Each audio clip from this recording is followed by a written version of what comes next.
Tales of Terror and Mystery by Arthur Conan Doyle. The Horror of the Heights. The idea that the extraordinary narrative, which has been called the Joyce Armstrong fragment, is an elaborate, practical joke, evolved by some unknown person, cursed by a perverted and sinister sense of humor, has now been abandoned by all who have examined the matter. The most macabre and imaginative of plotters would hesitate before linking his morbid fancies with the unquestioned and tragic facts which reinforce the statement. Though the assertions contained in it are amazing and even monstrous, it is nonetheless forcing itself upon the general intelligence that they are true, and that we must readjust our ideas to the new situation. This world of ours appears to be separated by a slight and precarious margin of safety from a most singular and unexpected danger. I will endeavor in this narrative, which reproduces the original document in its necessarily somewhat fragmentary form, to lay before the reader the whole of the facts up to date, prefacing my statement by saying that, if there be any who doubt the narrative of Joyce Armstrong, there can be no question at all as to the facts concerning Lieutenant Myrtle, R.N., and Mr. Hay Connor, who undoubtedly met their end in the manner described. The Joyce Armstrong fragment was found in the field which is called Lower Haycock, lying 1 mile to the westward of the village of Withyham, upon the Kent and Sussex border.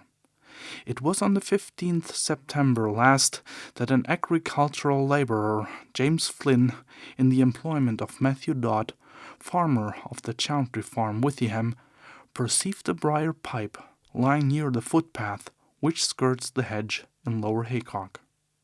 A few paces farther on, he picked up a pair of broken binocular glasses. Finally, among some nettles in the ditch, he caught sight of a flat, canvas-backed book, which proved to be a notebook with detachable leaves, some of which had come loose and were fluttering along the base of the hedge. These he collected, but some, including the first, were never recovered, and leave a deplorable hiatus in this all-important statement.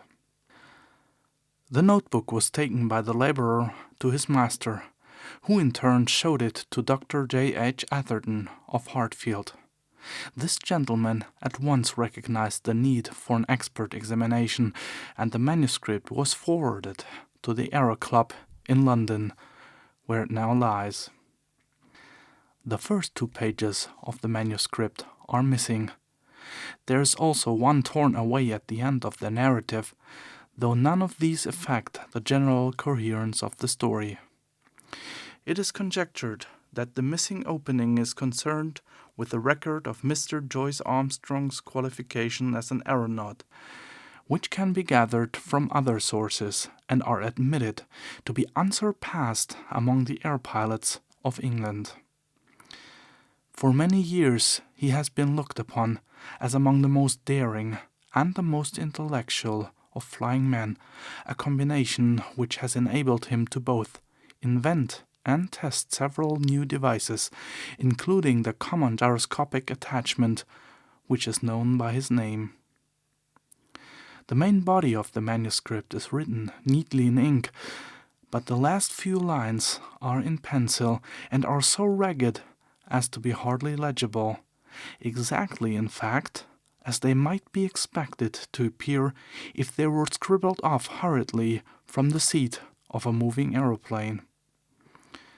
There are, it may be added, several stains, both on the last page and on the outside cover, which have been pronounced by the Home Office experts to be blood, probably human and certainly mammalian. The fact that something closely resembling the organism of malaria was discovered in this blood, and that Joyce Armstrong is known to have suffered from intermittent fever, is a remarkable example of the new weapons which modern science has placed in the hands of our detectives. And now a word as to the personality of the author of this epoch-making statement. Joyce Armstrong, according to the few friends who really knew something of the man, was a poet and a dreamer, as well as a mechanic and an inventor. He was a man of considerable wealth, much of which he had spent in the pursuit of his aeronautical hobby. He had 4 private aeroplanes in his hangars near Devizes, and is said to have made no fewer than 170 ascents in the course of last year. He was a retiring man with dark moods, in which he would avoid the society of his fellows. Captain Dangerfield, who knew him better than anyone, says that there were times when his eccentricity threatened to develop into something more serious. His habit of carrying a shotgun with him in his aeroplane was one manifestation of it. Another was the morbid effect which the fall of Lieutenant Myrtle had upon his mind. Myrtle, who was attempting the height record, fell from an altitude of something over 30,000 feet. Horrible to narrate, his head was entirely obliterated, though his body and limbs preserved their configuration. At every gathering of airmen, Joyce Armstrong, according to Dangerfield, would ask, with an enigmatic smile, "And where, pray, is Myrtle's head?" On another occasion, after dinner at the mess of the flying school on Salisbury Plain, he started a debate as to what will be the most permanent danger which airmen will have to encounter. Having listened to successive opinions as to air pockets, faulty construction, and overbanking, he ended by shrugging his shoulders and refusing to put forward his own views, though he gave the impression that they differed from any advanced by his companions. It is worth remarking that after his own complete disappearance it was found that his private affairs were arranged with a precision which may show that he had a strong premonition of disaster. With these essential explanations, I will now give the narrative exactly as it stands, beginning at page 3 of the blood-soaked notebook.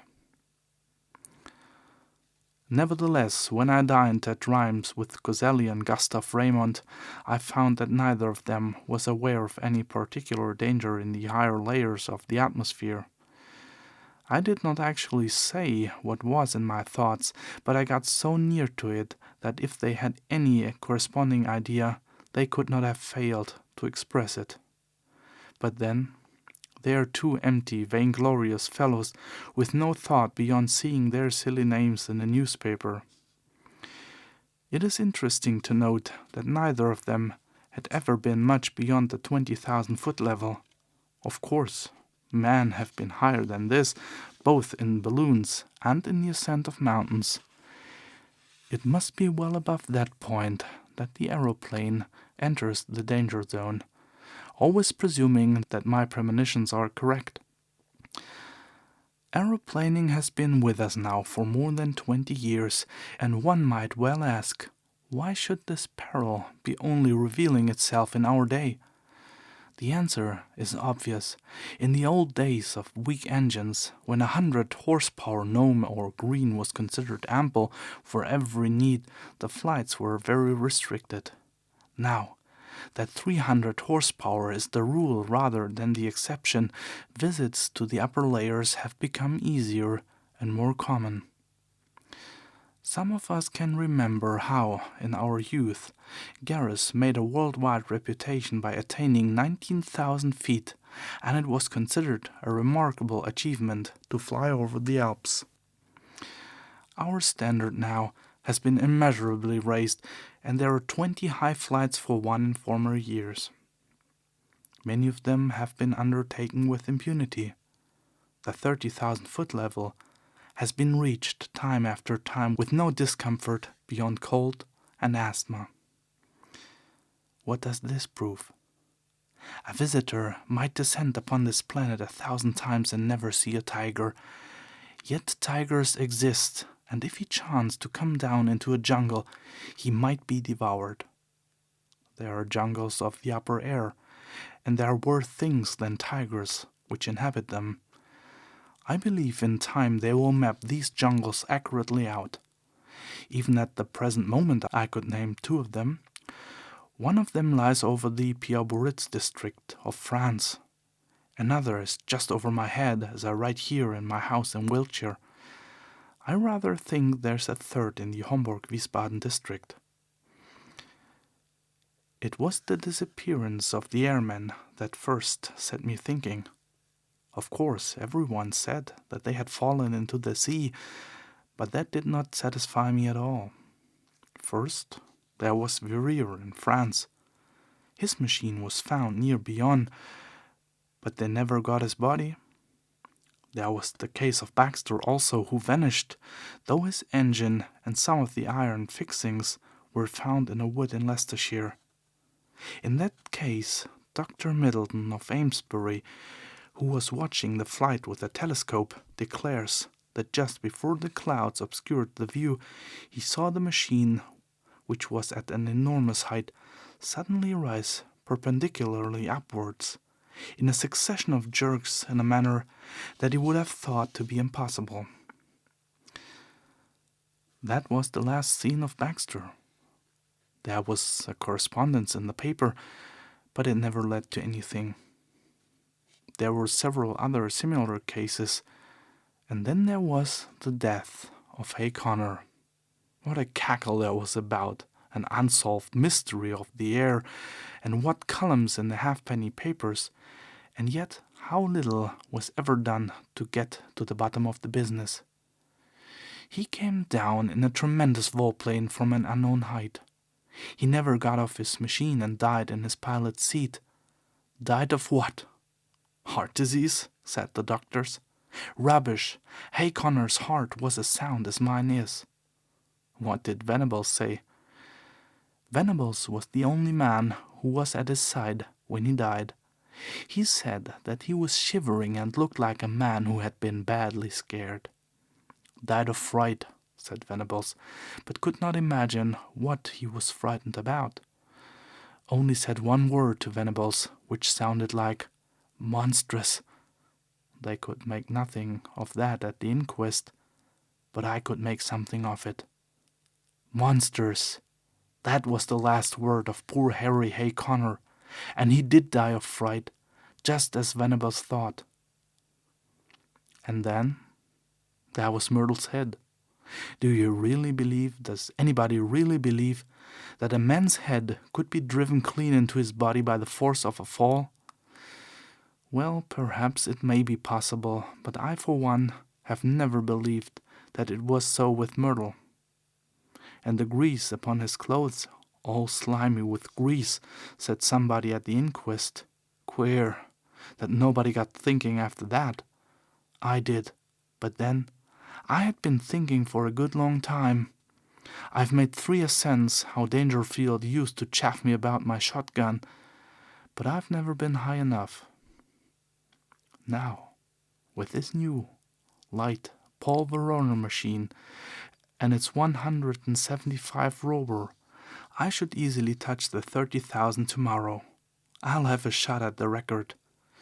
Maybe I shall have a shot at something else as well. Of course, it's dangerous. If a fellow wants to avoid danger, he had at best keep out of flying altogether and subside finally into flannel slippers and a dressing gown. But I'll visit the air jungle tomorrow, and if there's anything there, I shall know it. If I return, I'll find myself a bit of a celebrity. If I don't, this notebook may explain what I'm trying to do, and how I lost my life in doing it. But no drivel about accidents or mysteries, if you please. I chose my Paul Verona monoplane for the job. There's nothing like a monoplane when real work is to be done. Beaumont found that out in the very early days. For one thing, it doesn't mind damp, and the weather looks as if we should be in the clouds all the time. It's a bonny little model and answers my hand like a tender-mouthed horse. The engine is a 10-cylinder rotary rover working up to 175. It has all the modern improvements: enclosed fuselage, high-curved landing skids, brakes, gyroscopic steadiers, and 3 speeds worked by an alteration of the angle of the planes upon the Venetian blind principle. I took a shotgun with me and a dozen cartridges filled with buckshot. You should have seen the face of Perkins, my old mechanic, when I directed him to put them in. I was dressed like an Arctic explorer, with 2 jerseys under my overalls, thick socks inside my padded boots, a storm cap with flaps, and my talk goggles. It was stifling outside the hangars, but I was going for the summit of the Himalayas, and I had to dress for the part. Perkins knew there was something on and implored me to take him with me. Perhaps I should, if I were using the biplane, but a monoplane is a one-man show, if you want to get the last foot of life out of it. Of course, I took an oxygen bag.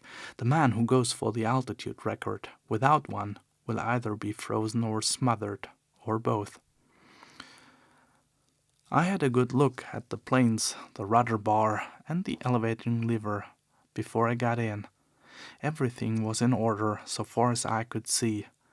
Then I switched on my engine and found that she was running sweetly.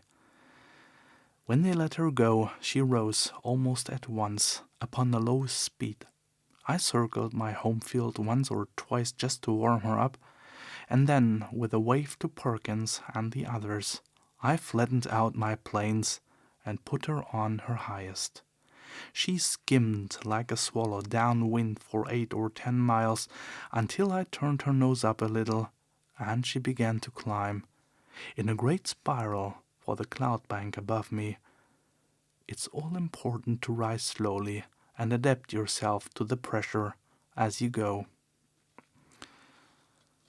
It was a close, warm day for an English September, and there was the hush and heaviness of impending rain. Now and then there came sudden puffs of wind from the west, one of them so gusty and unexpected that it caught me napping and turned me half round for an instant. I remember the time when gusts and whirls and air pockets used to be things of danger, before we learned to put an overmastering power into our engines. Just as I reached the cloud banks, with the altimeter marking 3,000, down came the rain. My word, how it poured! It drummed upon my wings and lashed against my face, blurring my glasses so that I could hardly see. I got down onto a low speed, for it was painful to travel against it. As I got higher it became hail, and I had to turn tail to it. One of my cylinders was out of action, a dirty plug, I should imagine, but still I was rising steadily, with plenty of power. After a bit, the trouble passed, whatever it was, and I heard the full, deep-throated purr, the 10 singing as one. That's where the beauty of our modern silencers comes in. We can at last control our engines by ear. How they squeal and squeak and sob when they are in trouble! All those cries for help were wasted in the old days, when every sound was swallowed up by the monstrous racket of the machine. If only the early aviators could come back to see the beauty and perfection of the mechanism which have been bought at the costs of their lives. About 9:30, I was nearing the clouds. Down below me, all blurred and shadowed with rain, lay the vast expanse of Salisbury Plain. Half a dozen flying machines were doing hack work at the 1,000-foot level, looking like little black swallows against the green background. I dare say they were wondering what I was doing up in Cloudland. Suddenly a grey curtain drew across beneath me, and the wet folds of vapors were swirling round my face. It was clammily cold and miserable, but I was above the hailstorm, and that was something gained. The cloud was as dark and thick as a London fog. In my anxiety to get clear, I cocked her nose up until the automatic alarm bell rang, and I actually began to slide backwards.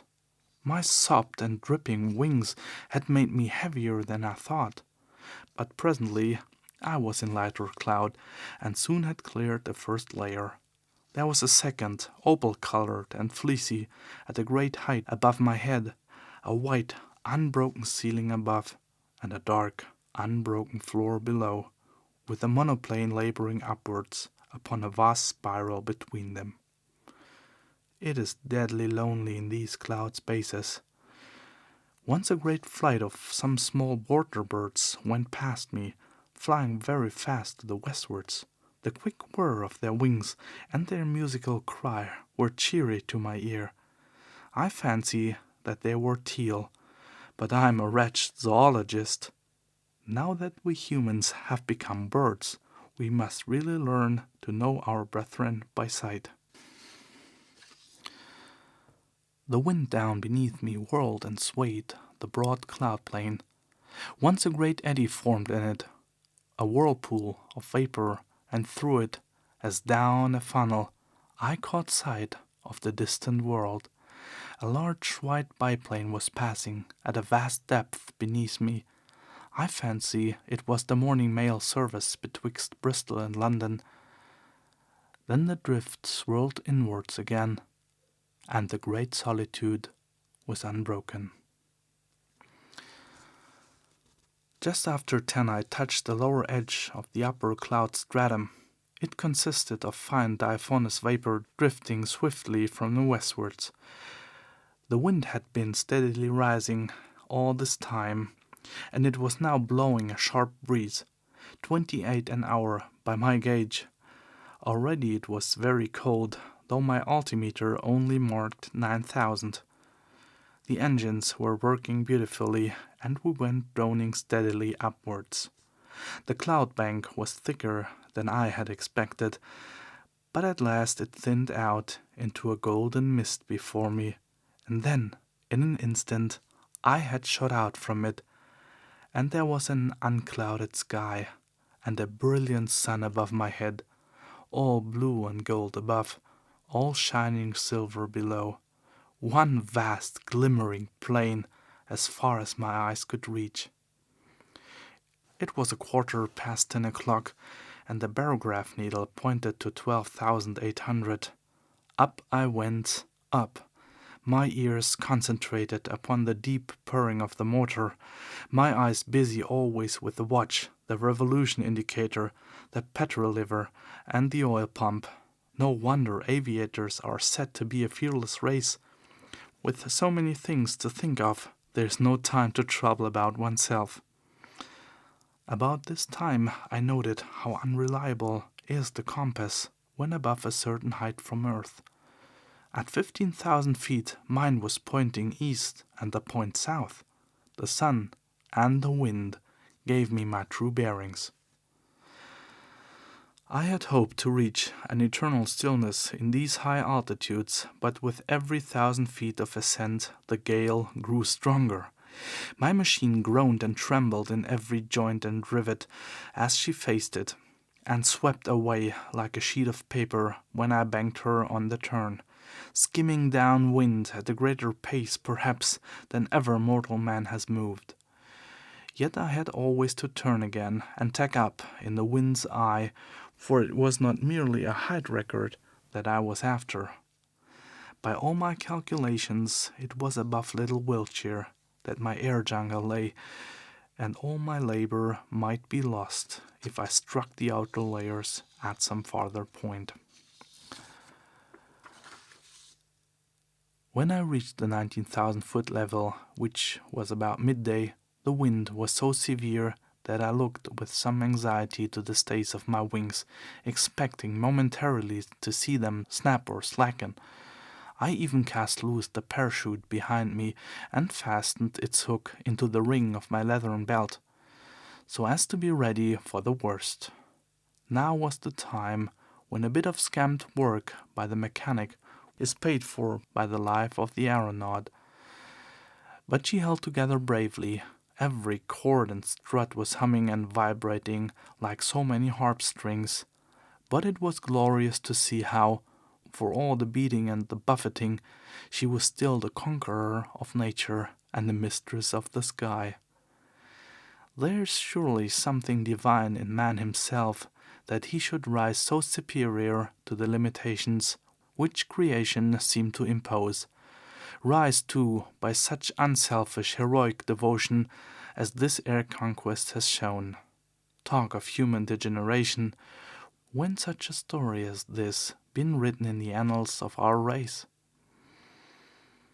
These were my thoughts in my head as I climbed that monstrous inclined plane, with the wind sometimes beating in my face and sometimes whistling behind my ears, while the cloudland beneath me fell away to such distance that the folds and hummocks of silver had all smoothed out into one flat, shining plain. But suddenly I had a horrible and unprecedented experience.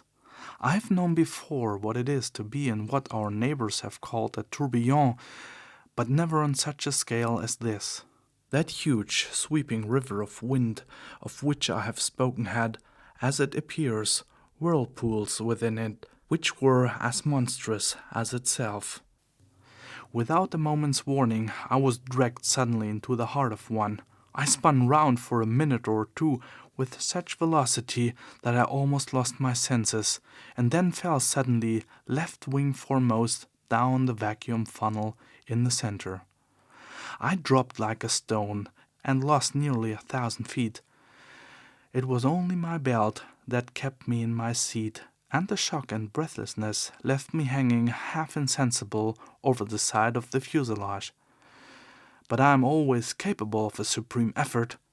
It is my one great merit as an aviator. I was conscious that the descent was slower. The whirlpool was a cone rather than a funnel, and I had come to the apex. With a terrific wrench, throwing my weight all to one side, I leveled my planes and brought her head away from the wind. In an instant I had shot out of the eddies and was skimming down the sky. Then, shaken but victorious, I turned her nose up and began once more my steady grind on the upward spiral. I took a large sweep to avoid the danger spot of the whirlpool, and soon I was safely above it. Just after 1 o'clock, I was 21,000 feet above the sea level. To my great joy, I had topped the gale, and with every 100 feet of ascent, the air grew stiller. On the other hand, it was very cold, and I was conscious of that peculiar nausea which goes with rarefaction of the air. For the first time I unscrewed the mouth of my oxygen bag and took an occasional whiff of that glorious gas. I could feel it running like a cordial through my veins, and I was exhilarated almost to the point of drunkenness. I shouted and sang as I soared upwards into the cold, still outer world. It was very clear to me that the insensibility which came upon Glacier and, in a lesser degree, upon Coxwell when in 1862 they ascended in a balloon to the height of 30,000 feet, was due to the extreme speed with which a perpendicular ascent is made. Doing it at an easy gradient and accustoming oneself to the lessened barometric pressure by slow degrees, there are no such dreadful symptoms. At the same great height I found that even without my oxygen inhaler I could breathe without undue distress. It was bitterly cold, however, and my thermometer was at 0 Fahrenheit. At 1:30 I was nearly 7 miles above the surface of the earth, and still ascending steadily. I found, however, that the rarefied air was giving markedly less support to my planes, and that the angle of ascent had to be considerably lowered in consequence. It was already clear that even with my light weight and strong engine power, there was a point in front of me where I should be held. To make matters worse, one of my sparking plugs was in trouble again, and there was intermittent misfiring in the engine. My heart was heavy with the fear of failure. It was about that time that I had a most extraordinary experience.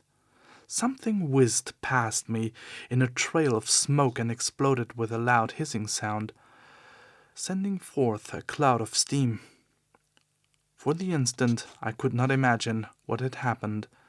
Then I remembered that the earth is forever being bombarded by meteor stones and would be hardly inhabitable were they not in nearly every case turned into vapor in the outer layers of the atmosphere.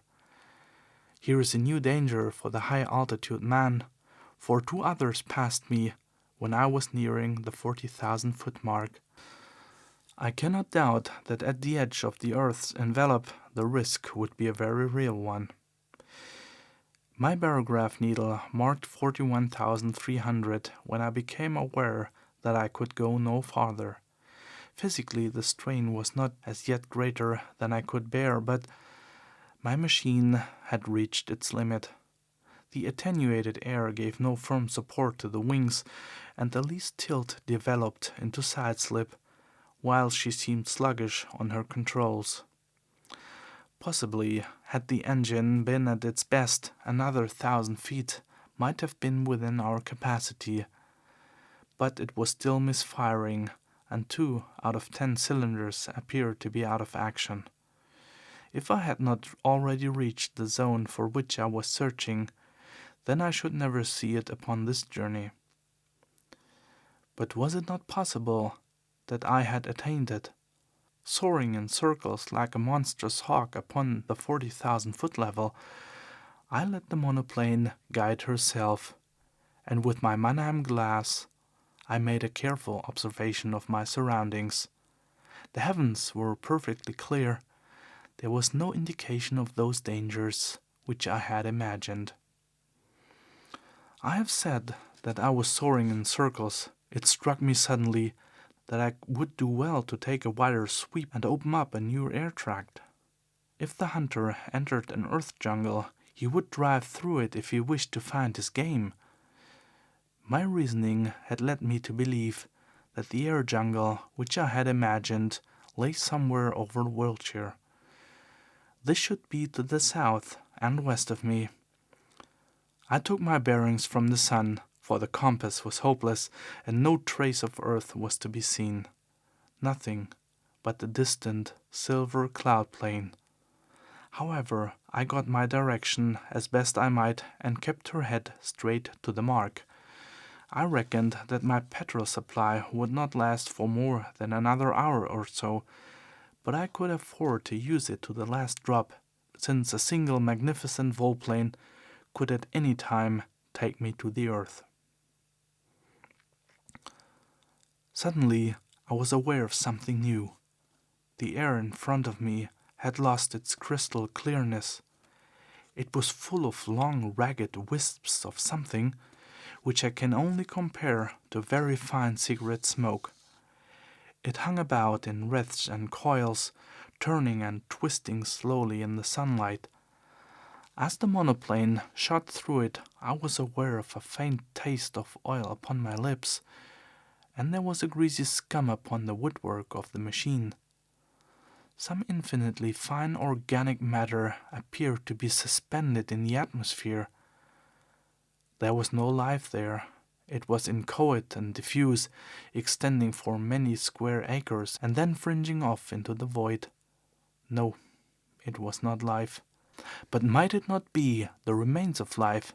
Above all, might it not be the food of life, of monstrous life, even as the humble grease of the ocean is the food for the mighty whale? The thought was in my mind when my eyes looked upwards, and I saw the most wonderful vision that ever man has seen. Can I hope to convey to you, even as I saw it myself last Thursday? Conceive a jellyfish such as sails in our summer seas, bell-shaped and of enormous size, far larger, I should judge, than the dome of St. Paul's. It was of a light pink color, veined with a delicate green, but the whole huge fabric so tenuous that it was but a fairy outline against the dark blue sky. It pulsated with a delicate and regular rhythm. From it there depended two long drooping green tentacles, which swayed slowly backwards and forwards. This gorgeous vision passed gently with noiseless dignity over my head, as light and fragile as a soap bubble, and drifted upon its stately way. I had half turned my monoplane that I might look after this beautiful creature when, in a moment, I find myself amidst a perfect fleet of them, of all sizes, but none so large as the first. Some were quite small, but the majority about as big as an average balloon, and much with the same curvature at the top. There was in them a delicacy of texture and coloring which reminded me of the finest Venetian glass. Pale shades of pink and green were the prevailing tints, but all had a lovely iridescence, where the sun shimmered through their dainty forms. Some hundreds of them drifted past me, a wonderful fairy squadron of strange unknown argosies of the sky, creatures whose forms and substance were so attuned to these pure heights that one could not conceive anything so delicate within actual sight or sound of earth. But soon my attention was drawn to a new phenomenon, the serpents of the outer air. These were long, thin, fantastic coils of vapor-like material, which turned and twisted with great speed, flying round and round at such a pace that the eyes could hardly follow them. Some of these ghost-like creatures were 20 or 30 feet long, but it was difficult to tell their girth, for their outline was so hazy that it seemed to fade away into the air around them. These air snakes were of a very light gray or smoke color, with some darker lines within, which gave the impression of a definite organism. One of them whisked past my very face, and I was conscious of a cold, clammy contact, but their composition was so unsubstantial that I could not connect them with any thought of physical danger, any more than the beautiful bell-like creatures which had preceded them. There was no more solidity in their frames than in a floating spume from a broken wave. But a more terrible experience was in store for me. Floating downwards from a great height, there came a purplish patch of vapor, small as I saw it first, but rapidly enlarging as it approached me until it appeared to be hundreds of square feet in size. Though fashioned of some transparent jelly-like substance, it was nonetheless of much more definite outline and solid consistence than anything which I had seen before. There were more traces, too, of a physical organization, especially two vast, shadowy, circular plates upon either side, which may have been eyes, and a perfectly solid white projection between them, which was as curved and cruel as the beak of a vulture. The whole aspect of this monster was formidable and threatening, and it kept changing its color from a very light mauve to a dark, angry purple, so thick that it cast a shadow as it drifted between my monoplane and the sun. On the upper curve of its huge body there were three great projections, which I can only describe as enormous bubbles, and I was convinced, as I looked at them, that they were charged with some extremely light gas, which served to buoy up the misshapen and semi-solid mass in the rarefied air. The creature moved swiftly along, keeping pace easily with the monoplane, and for 20 miles or more it formed my horrible escort, hovering over me like a bird of prey which is waiting to pounce. Its method of progression, done so swiftly that it was not easy to follow, was to throw out a long glutinous streamer in front of it, which in turn seemed to draw forward the rest of the writhing body. So elastic and gelatinous was it that never for 2 successive minutes was it in the same shape, and yet each change made it more threatening and loathsome than the last. I knew it meant mischief. Every purple flesh of its hideous body told me so. The vague, goggling eyes which were turned always upon me were cold and merciless in their viscid hatred. I dipped the nose of my monoplane downwards to escape it. As I did so, as quick as a flash there shot out a long tentacle from this mass of floating blubber, and it fell as light and sinuous as a whiplash across the front of my machine. There was a loud hiss as it lay for a moment across the hot engine, and it whisked itself into the air again, while the huge flat body drew itself together as if in sudden pain. I dipped to a volpeak, but again a tentacle fell over the monoplane and was shorn off by the propeller as easily as it might have cut through a smoke wreath. A long, gliding, sticky, serpent-like coil came from behind and caught me round my waist, dragging me out of the fuselage. I tore at it, my fingers sinking into the smooth, glue-like surface, and for an instant I disengaged myself, but only to be caught round the boot by another coil, which gave me a jerk that tilted me almost onto my back. As I fell over, I blazed off both barrels of my gun, though indeed it was like attacking an elephant with a pea-shooter to imagine that any human weapon could cripple that mighty bulk. And yet I aimed better than I knew, for with a loud report one of the great blisters upon the creature's back exploded with the puncture of the buckshot. It was very clear that my conjecture was right, and that these vast clear bladders were distended with some lifting gas, for in an instant the huge cloud-like body turned sideways, writhing desperately to find its balance, while the white beak snapped and gaped in horrible fury. But already I had shot away on the steepest glide that I dared to attempt, my engine still full on, the flying propeller and the force of gravity shooting me downwards like an aerolite. Far behind me I saw a dull, purplish smudge growing swiftly smaller and merging into the blue sky behind me. I was safe out of the deadly jungle of the outer air. Once out of danger, I throttled my engine, for nothing tears a machine to pieces quicker than running on full power from a height. It was a glorious spiral volplane from nearly 8 miles of altitude, first to the level of the silver cloud bank, then to that of the storm cloud beneath it, and finally, in beating rain, to the surface of the earth. I saw the Bristol Channel beneath me as I broke from the clouds, but having still some petrol in my tank, I got 20 miles inland before I found myself stranded in a field half a mile from the village of Ashcombe. There I got 3 tins of petrol from a passing motor car, and at 10 minutes past 6 that evening I alighted gently in my own home meadow at Devizes, after such a journey as no mortal upon earth has ever yet taken, and lived to tell the tale. I have seen the beauty, and I have seen the horror of the heights, and greater beauty or greater horror than that is not within the ken of man. And now it is my plan to go once again before I give my results to the world.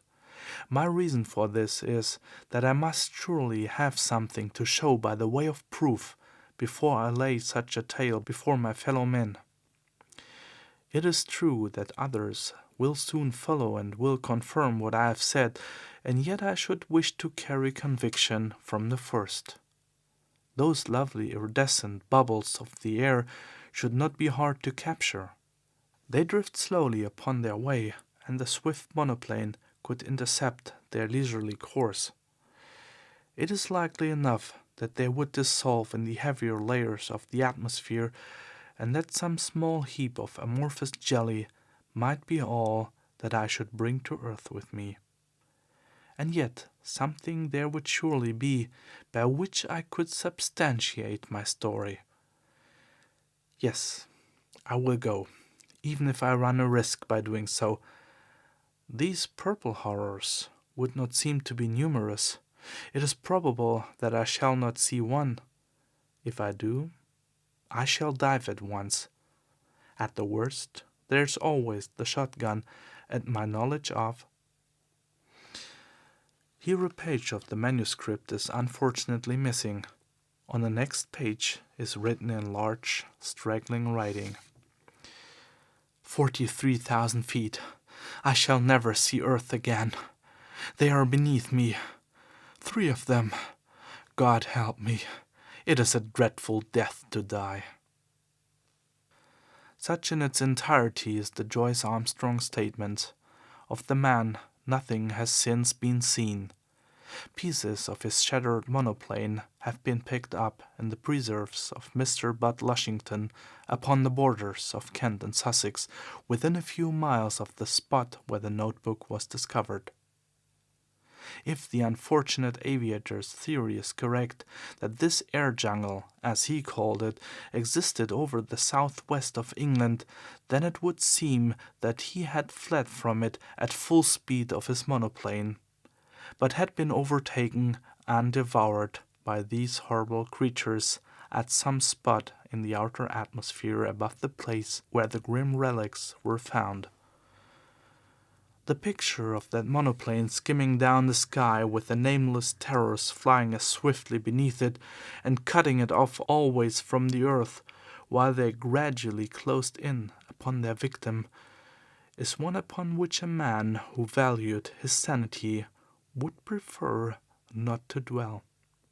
There are many, as I am aware, who still jeer at the facts which I have here set down, but even they must admit that Joyce Armstrong has disappeared, and I would commend to them his own words. This notebook may explain what I am trying to do, and how I lost my life in doing it, but no drivel about accidents or mysteries, if you please.